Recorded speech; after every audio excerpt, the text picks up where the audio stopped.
Nah, bisa nggak sih Indonesia jadi hub konser seperti Singapura meskipun tentu banyak PR yang harus diperbaiki, infrastruktur, birokrasi, sistem pertiketan.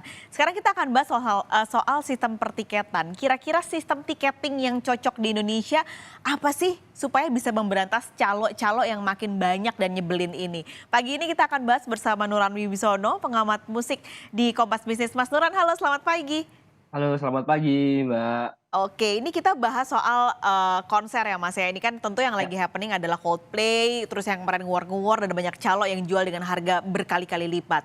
Pertanyaannya sebenarnya yang salah sistem tiketing di Indonesia atau ya emang oknum-oknum calonya aja yang kurang ajar gitu karena menjualnya dengan harga berkali-kali lipat ini? sebenarnya masalah tiket di Indonesia itu kan soal tiketing war itu, Mbak, ya. Karena sejak awal itu sudah dianggap tidak fair gitu.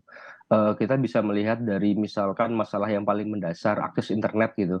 Di Indonesia kan akses internet tidak merata gitu. Padahal tiket war yang seperti yang sekarang dipakai oleh banyak, konser di Indonesia mengadakan internet dan piranti yang cepat gitu. Dari sana aja sudah dilihat bahwa sistem ini dianggap tidak fair gitu. Dan itu tadi, masalah calo yang saya nggak tahu apakah mereka memakai bot atau memakai orang dalam, contoh kasus terbaru adalah The Course kemarin yang sold out dalam waktu dekat gitu, dan saya lihat banyak orang protes karena ini The Course tidak sepopuler Coldplay misalkan, tapi kok sama-sama cepat habisnya gitu. Mmm. Saya pikir itu ada yang salah di sana gitu, memang. Oke, ini apa artinya kita harus ubah aja gitu ya, para promotor ini mulai mengubah sistem pembelian tiket misalnya kalau di Jepang kan mereka ada sistem undi gitu, jadi masukin nama nanti mereka undi, jadi ya udah bener-bener hoki-hokian. Atau di Singapura mereka juga masih punya tiketing kayak kalau di kita Budibio gitu ya. Nah, Ya, apakah ya. harus harus seperti itu sistemnya?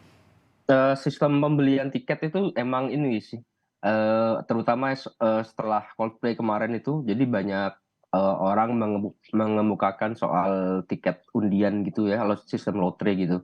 Itu kupikir alternatif yang layak dicoba, karena minimal pertama dia fair, orang mendaftar, lalu mendapat nomor, lalu tinggal nunggu diundi gitu ya. Kalau beruntung dapat, kalau tidak ya ya udah gitu. Itu lebih fair, lebih efisien dan efektif, dan kupikir cara seperti ini layak diterapkan di Indonesia sih, Mbak. Dengan apalagi terutama sejak Coldplay kemarin ya, banyak yang protes dan banyak yang mengeluh gitu ya. Dan kupikir jadinya sistem ini layak untuk dicoba sih. Oke, kalau kalau offline masih, applicable nggak sih di Indonesia? Harusnya sih masih, cuman itu tadi pembagiannya kadang-kadang, sekarang promotor sepertinya lebih suka yang sistem presale gitu, Mbak. Jadi Mhm. mungkin, sistemnya itu harus dikulik lagi gitu. Karena kalau zaman dulu itu kayaknya dianggapnya peminat konser itu tidak terlalu banyak ya. Mhm. Jadi, pembelian tiket secara offline itu masih relatif mudah dilakukan gitu. Kalau sekarang karena pembeli tiket konser itu semakin banyak gitu, itu mungkin akan jadi PR ketika untuk mengatur massa. Apalagi kan kemarin-kemarin masih ada isu, pandemi ya, isu Covid dan Mhm. dilarang untuk bergerombol gitu. Tapi sebenarnya sistem pembelian offline itu sesuatu yang menarik juga, tinggal komposisinya diulik, misalkan di Jakarta itu dijual berapa ribu tiket, dan di, kota-kota lain berapa ribu tiket. Cuman PR-nya adalah SDM-nya itu emang perlu banyak orang sih, Mbak. Karena untuk Oke. mengatur kerumunan orang segitu banyak itu kan pasti PR tersendiri gitu. Mhm. Jadi mungkin memang yang paling logis yang mungkin para promotor nih bisa mendengarkan sistem raffle tadi ya untuk, Betul, pengundian tiket gitu, mungkin bisa mencontek betul, bagaimana Jepang ini sukses untuk membuat sistem itu. Tapi sistem ini undian. nah Mhm. masalah, percaloan ini ya, ini kan, dulu udah ada memang, tapi semakin sekarang ketika setelah pandemi, keran konser dibuka, orang semua pengen, haus gitu, pengen nonton konser, kayaknya calo nih makin nyebelin gitu. Nah, apakah dengan jumlah calo yang semakin banyak, lalu berita-berita soal calo, penipuan tiket, musisi-musisi internasional ini jadi, ini nggak sih ya Mas, menimbang gitu, aduh Indonesia jangan deh ini masalah tiketnya aja masih berantakan gitu, atau mereka udah tutup mata aja yang penting tiket mereka laku? Setahu saya sih musisi internasional itu banyak yang mengeluhkan soal tiket sih, bahkan memprotes. Tapi fokus sama mereka tuh biasanya soal harga tiket, Mbak. Karena kadang-kadang sering dianggap terlalu mahal, apalagi kalau di luar negeri itu kan biasanya, monopoli dari Ticketmaster ya, Hmm. dan itu, mereka biasanya yang diprotes adalah harga yang terlalu mahal, gitu. Kayaknya sistem percaloan di sana itu tidak seperti di Indonesia yang merajalela gitu.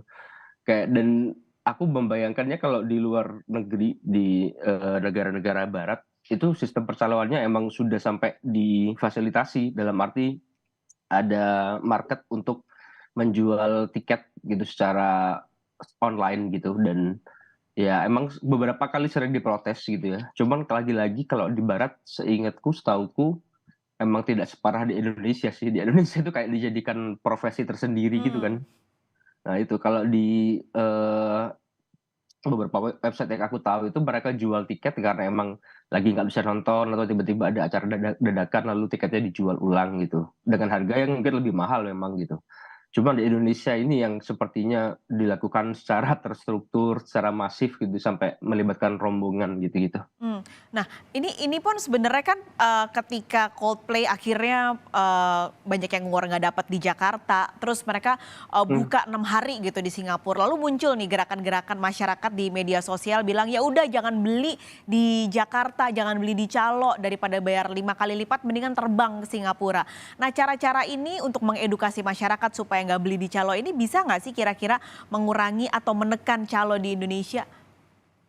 saya pikir ini bisa dilakukan sih, cuman, untuk memberantas sama sekali itu saya pikir itu agak sedikit mustahil ya, karena sistem percaloan ditambah dengan semacam, apa ya, rasa excited mau nonton, lalu ada ketakutan nggak bisa nonton karena kehabisan tiket, itu faktor-faktor itu jika dikombinasikan itu membuat orang ini, tertarik melakukan hal-hal yang mungkin kalau dipikir-pikir lagi dianggap nggak logis gitu.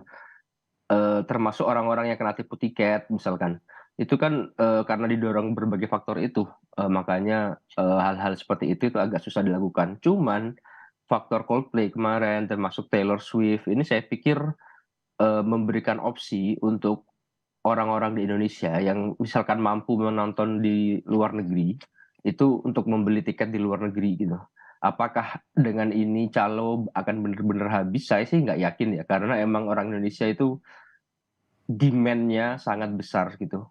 Cuman ini bisa jadi pelajaran bahwa sebenarnya, calo dan pembeli itu sama-sama saling butuh mutualisme simbiosis aja gitu. Mhm. Cuman ada tipsnya mungkin, ketika emang beneran mau nonton coba cari tiketnya itu jelang-jelang hari H. Biasanya itu calo udah mulai agak kelabakan tuh mau menjual tiketnya gitu. Jadi, eee cara saya sih buat para penonton lebih sabar aja gitu, lebih sabar dalam arti nggak perlu beli tiket dari calo, apalagi jika ada opsi misalkan kalian bisa pergi menonton di luar negeri, seperti itu kira-kira, Mmm, Mbak. oke. Jadi tentu edukasi juga Ya, untuk, penonton, lalu juga kembali, untuk promotor yang jumlahnya juga semakin banyak karena semakin banyak juga musisi-musisi internasional yang mau datang ke Jakarta supaya, Indonesia semakin matang gitu menjadi betul, negara yang bisa dipilih oleh para musisi internasional. Mas Tusan terima kasih banyak sudah berbincang pagi ini di sama-sama, Kompas Mbak. Bisnis, sampai ketemu, sehat selalu Mas. Sampai ketemu, sehat selalu.